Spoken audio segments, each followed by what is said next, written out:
Welcome to the 16th video in my FPS character controller tutorial series playlist. In this video we're going to be adding a knife weapon by extending the weapon resource we created in previous tutorials for a weapon manager. And we're just going to inherit it and create a melee weapon resource to handle specific logic for the knife. And I'm also going to add in a little backstab feature which simply just checks which direction that we are stabbing the enemy from, because somebody asked for that too. That's pretty easy to add. So I'll be picking up where we left off with the weapon manager and the weapon resource. A lot of it's already set up from previous tutorials in this series. The full playlist will be linked down below if you want to follow the modular weapon manager and weapon resource tutorial that I already made. But we are going to inherit the weapon resource class that we already created, and we're going to modify some of the functions for it. Actually, we only have to modify one function really, which is the fire shot function, which is going to be a bit different for melee weapons. So to carry along with this part of the tutorial series, we will go ahead and create a new script in a weapon manager folder. And I'm going to call this one MeleeWeaponResource.gd. And I'm going to have it inherit my normal weapon resource. And in doing this, we can equip it just like any other weapon on our weapon manager that we have equipped to our character controller. And we can put in custom logic for the knife or any other melee weapons we'll have. I'll also call this class name melee weapon resource. Alright, so there's not going to be too much new code in this class. I'm going to create two variables here.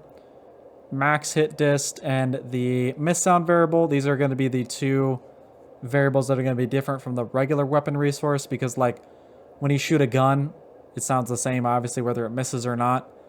The gunshot sound still goes off. But with a knife, we are going to have a different sound for if we like stab a wall or player or whatever with it, versus if we just miss and we're just like swoosh in the air, because a lot of melee weapons, I think, in games are usually going to have a separate sound for whether you hit or miss. And then for the fire shot function, which is the main thing that we are going to modify in the melee weapon resource, I'm just going to copy the fire shot function from the regular weapon resource I created and modify it, since like a lot of the logic is going to be the same. So pretty much most of this will be the same. I think we'll modify the play sound part. We don't need recoil because melee weapons generally don't have recoil, but we still will be doing this bullet raycast stuff in the function here. We probably don't need most of this. Current ammo we probably don't need because it is a melee weapon. Last fire time, leave that in there. We don't need muzzle flash or recoil or anything, so you can delete most of that. And then that leaves us with just like a bare bones function for firing the weapon, with a lot of the stuff taken out for the recoil and whatnot that we had on our regular weapon resource, which we won't need here. So for the sound logic, it's a little bit different in the like regular weapon resource here. We just play the sound right away. But for a melee weapon, I'm going to play a different sound for if it's colliding or not. So I'm simply just going to paste the shoot sound in the if statement for whether the bullet raycast is colliding or not. And for the miss case, so if the raycast isn't colliding but we fired a shot, then we will play the miss sound from the export variable above.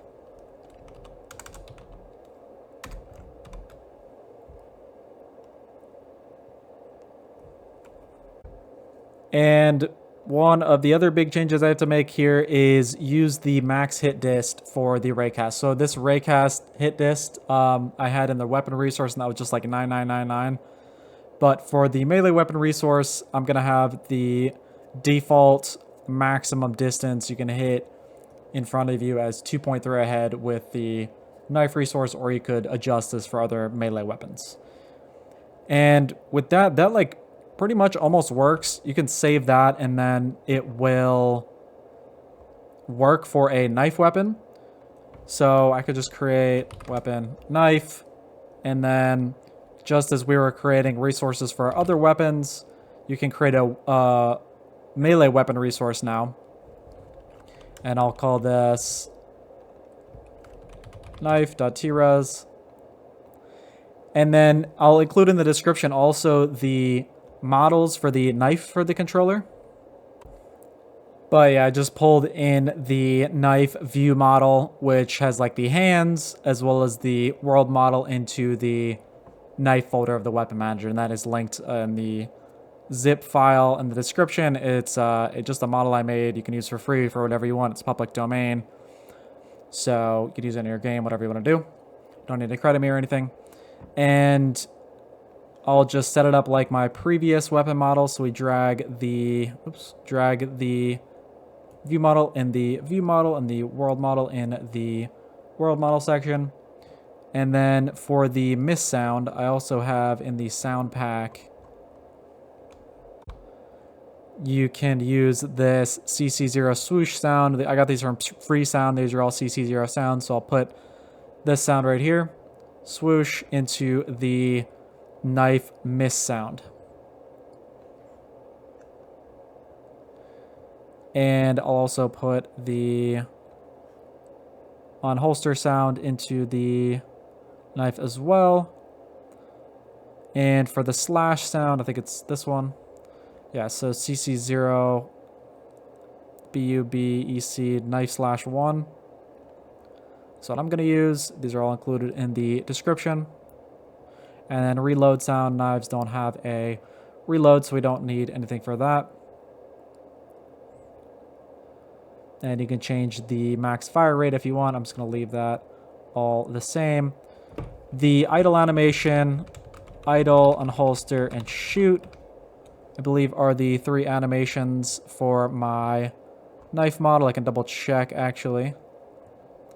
So if you click the GLB, you can see in the animation player in the import that you can see the different animations it has. And indeed you have idle, and then the stab animation, and then unholstering for when you equip the knife.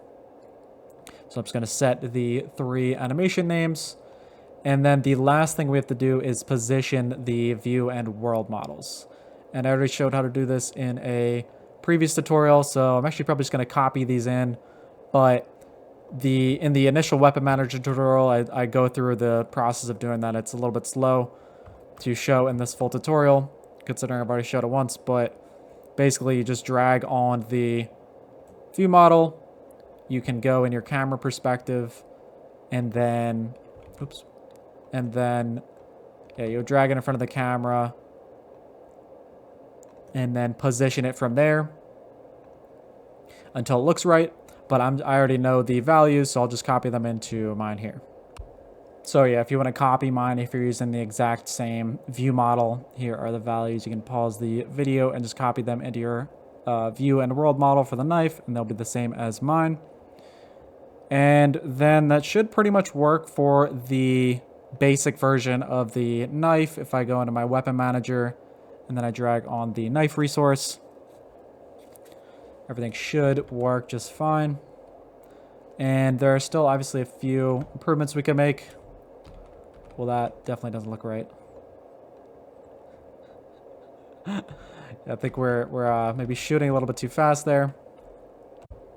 Yeah, so if you match the fire rate to the around the same length as the animation, so I have mine set at 500 milliseconds, half a second, it's a good number. That will fix the machine gun knife thing. And now, as you can see, we have a more appropriate fire rate for our knife here. And one clear problem right now is that the bullet decal is not right. So this is just doing like a regular bullet decal, but it's a knife, so it looks pretty weird. And if you followed my previous tutorial for setting up the bullet decals, we have already added the full playlist with the bullet decal video and all the other videos are linked in the description. The bullet decal pool has a texture override property. So I'm going to go into my weapon resources, and for the melee weapon resource, when I call it, I'm going to pass in a texture override, and I'm going to preload in the knife decal, which is also linked in the description as well. It's a free asset that you can use in the zip file in the description. I'll link below. And then that will fix the bullet decals, and now we'll have a like knife slash decal instead of just like the regular bullet decal. So boom, we got knife decals working. And yeah, it's already pretty much like coming along. One thing somebody asked me about is how to add a backstab effect, and that's like pretty simple. I mean, I think in CSS how it works is like you right click and it's a different animation, which that would be a bit involved adding like a right click to the weapon manager, but you could go and do it. I'll show you the gist of what you need though, because it's a very simple piece of code where you can get the backstab working, so you can check if you're stabbing the character from the front or the back very easily. And we're just going to use the dot product for that. So quick refresher of what the dot product is. If you have two vectors which are pointing in some direction, and this works for vector 2s and vector 3s, the dot product is, it gives a value. So if you dot vector A to vector B or vector B to vector A, it gives the same result either way. Doesn't matter the order you do it in. It gives a number between -1 and 1 as long as they're normalized. So if they're pointing exactly opposite, the dot product will be -1. If they're pointing perfectly perpendicular, it's going to be 0. Or if they're pointing in the exact same direction, it is going to be 1. So what we're looking for is somewhere between 0 and 1. So like if you imagine the orange arrow as the backstab direction and the blue arrow as the players or the character we're attacking, their look direction, as long as they're generally pointing in the same direction, then we can count it as a backstab. The reason for this is like if the player is behind them, the only way they have to hit them is forward or this way. Like if they're facing in the same direction, if the player or if the victim's look direction is the same as the attacker's look direction, that means the attacker must be behind them if their bullet raycast hit. Hopefully that makes sense. So yeah, the dot product basically just gives us a way to check if two vectors or arrows are pointing in the same direction given their coordinates. So if they're between 0 and 1, that's going to be meaning that they're generally facing in the same direction. All right, so now to do this in code, I'm going to set up a function on our little NPC guy here, our victim, and I'm going to add the function take backstab damage. So the same way we marked already in a previous tutorial, any node or any rigid body or physics body node which can take damage, including a character body, we're marking that with a take damage function. So a bullet raycast knows when it hits the object that it's able to take damage, whether it has this or not. We're going to do the same thing with the take backstab function, take backstab damage function. And we'll pass in an amount. And what I'm doing here is just multiplying it by 10 and passing it to the regular take damage function. If it's a backstab, you can do whatever you want, but that's what I'm doing. And it's important when you set up your NPCs, especially if it has like a backstab. Usually this is how it is anyway, that so this box, CSG box, is a child of this rigid body 3D. And the -Z direction is usually forward for your characters. I think that's how it's usually set up in Blender, and I think most things they do -Z as forward. If you are not doing -Z as forward, your code might be slightly different here, but like on my character body, same thing. If I make a child CSG box here, -Z is also forward. So I am about to do this code here hinging on the fact that -Z is forward. If -Z is backwards for your character, your code might be slightly different. But so I'll do the code for detecting the backstab in the melee weapon. Pretty simple. So I'm going to get the raycast direction by taking the bullet target pose minus the raycast global position, which is its origin pose. and then normalizing it. So we're just getting a normalized makes it of length 1. So we're getting a vector of length 1 pointing towards the end position of the raycast, essentially. So we'll be able to get the shoot direction that the player is shooting. And then we can use that in our function here. In the same way we are calling take damage here, we can add an additional clause for checking if the character is backstabbable. So like maybe some characters you wouldn't want backstabbable, like if it's like a zombie or something that wouldn't take backstab damage for some reason, you could maybe leave this function off.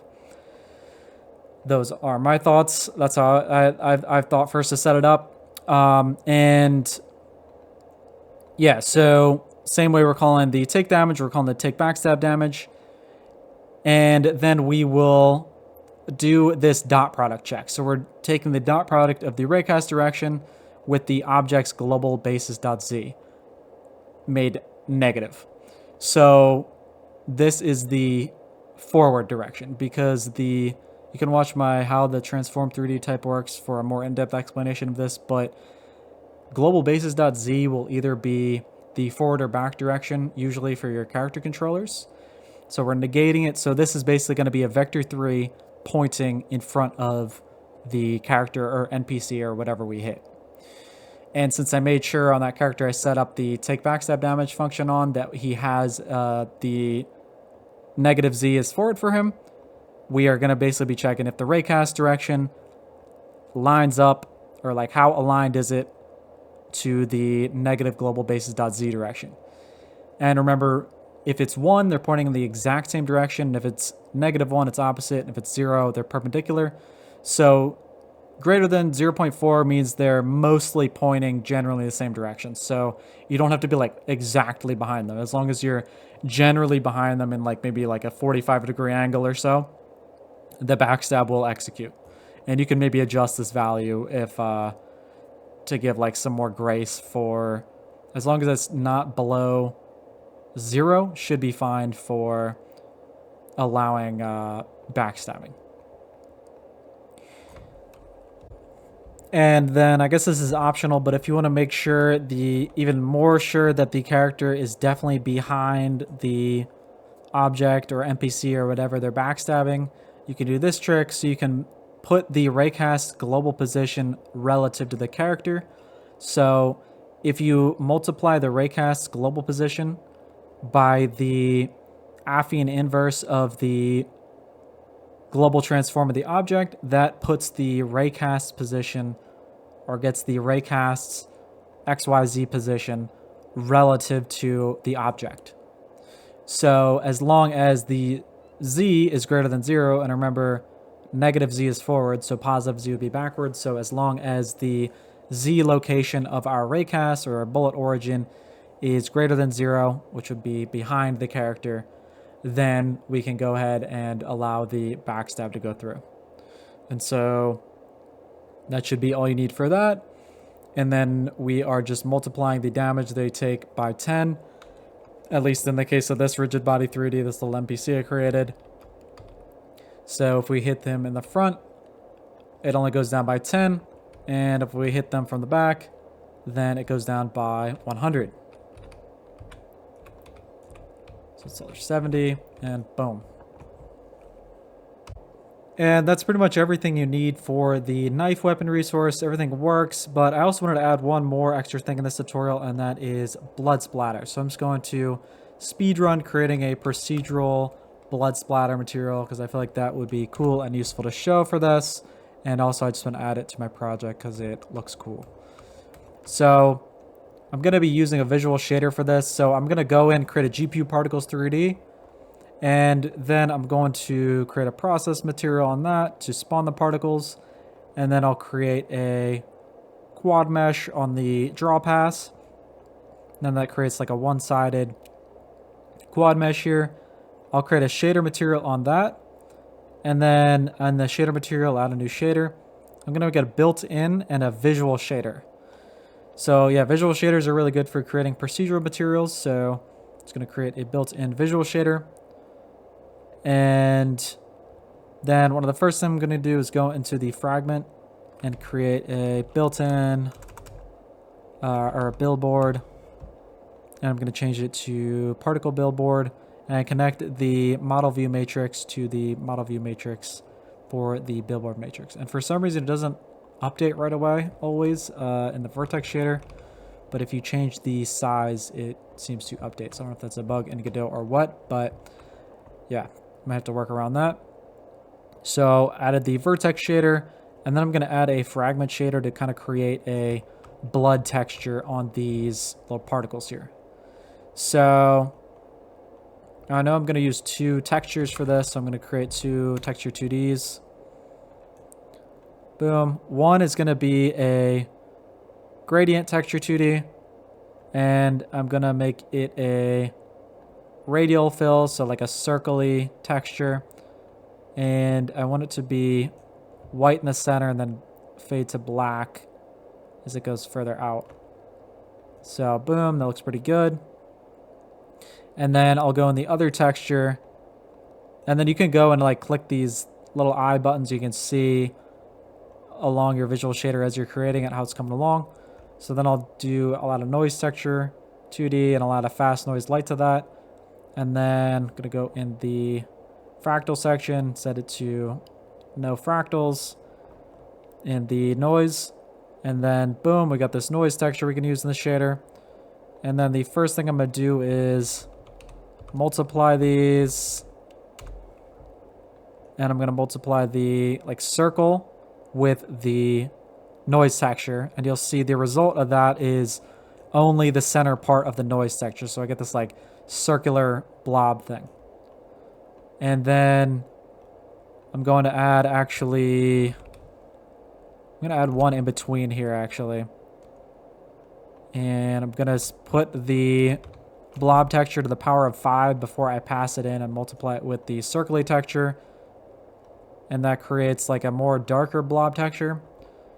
And then from there, I'm going to create another multiply.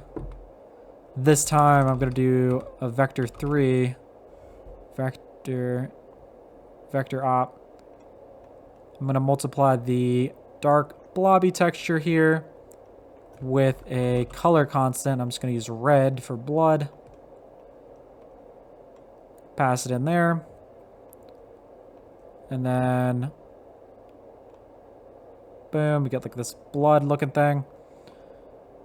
And then I'm going to, for the alpha, I'm just going to set that to a constant. So float constant, 0.943. And then I'm going to add a invert node or 1- node, pass in this. And then I get like a mostly white texture here. I'm going to pass that to the alpha scissor threshold. So that's like the threshold at which it is going to stop showing the material. So also I got to set this to multiply, not add. And boom, that's looking like a blood texture. I saw a very similar tutorial that I am commandeering some of the aspects for from this. So credit to, I'll put like the text of the credit of whoever this tutorial came from on the screen right now. Forget exactly who it was, but yeah, good use of visual shaders here that I saw, and I wanted to use it in my own project. And yeah, the basic structure is like this, and boom, now you got this nice little blood looking texture. And we can improve this pretty quickly by going in the particle process material. Then I'll go to the spawn angle and have it be able to spawn at any angle. Let me see. So I'll just do 0 to 360 so I can spawn at any angle. And then I'm going to reduce the acceleration to -4. So we got this nice blood looking kind of effect. And then you can also change like the size of the noise as well by changing the frequency. If you want like bigger or smaller blood splatters, you can adjust it to your needs. Maybe that looks pretty good for me. And Then also I want it to kind of like explode out a little bit. So I'm going to go into the angle, gravity. I'm going to go, okay, yeah, spawn, go into spawn velocity, and then you can crank up the spread of the velocity, and then I'm just going to set it to max 1 velocity, so it kind of just like spreads all over as the blood spawns. I think that looks pretty decent for a very basic blood texture. And then it is like a blood splatter, so I'm going to set the explosiveness like super high. And boom, now you got a little blood splatter texture, and I'm just going to have this trigger when I backstab him. Yeah, so I'm going to save this as a separate scene. So save branch as scene. I'll go and put it in my weapon manager, knife, blood splatter.tscn. And then we can go and use that in our melee weapon. And then, oh, I'm also going to make it like delete itself after it finishes. So on ready, I'm going to go and do some tricks with signals here. So you can connect the signal of the GP particles to itself. So on ready, I'm going to connect it to set emitting, turn advanced on, then you can add a extra call argument boolean. So on ready, we're going to connect to set emitting. So it'll set emitting to true when it spawns in. And then on finish, so once it finishes emitting, it will, so yeah, emitted when all particles have finished processing. And it is only enabled when one shot is enabled. So never emitted one shot is disabled. So after, so since I set it to, I'm going to set it to one shot in the GPU particles, which means it's going to stop emitting after like one little burst of blood, essentially. I'm going to set the transform all the way back to the center here. And yeah, so because we have it on one shot, it's going to emit this finish signal. So whenever the particles are all done, we can go and connect the finish signal to Q free. And boom. So whenever it's finished, it's just going to free itself from the scene, and we don't have to worry about it anymore. And now back in our melee weapon resource code, I am going to just spawn in the knife blood splatter scene that I saved right here in my knife folder. I'm going to preload it into the script file and then instantiate it. And then I'll just add, in the case that we give backstab damage, then I will go and preload in the blood splatter, instantiate it, add it as a sibling to whatever object we backstabbed, and then I'll set the blood splatter's global position to the raycast hit point. And boom, that should be pretty much everything you need, and everything should be working now. We got a knife, we got a backstab mechanic, and we added some blood splatter too. So boom, if we hit him in the back, it does some serious damage, and I'll have some cool little blood splatter effects. So yeah, thanks for watching. That is the tutorial. Hope you learned something. Hope you found it useful. And yeah, don't forget the full playlist where we created this entire character controller is linked in the description. I have a bunch more tutorials, or a few more to do for this. I think actually 3 or 4 more. I have the HUD I have to do, and then I'm going to do projectile weapons like a rocket launcher, and then I still want to do the animations for this character controller as well. So I guess 3 more for this character controller. But yeah, that's the video. We created a knife weapon, backstab mechanic, and we added some blood splatter too. So thanks so much for watching. Hope you enjoyed the tutorial. Subscribe, comment, and stay tuned for more.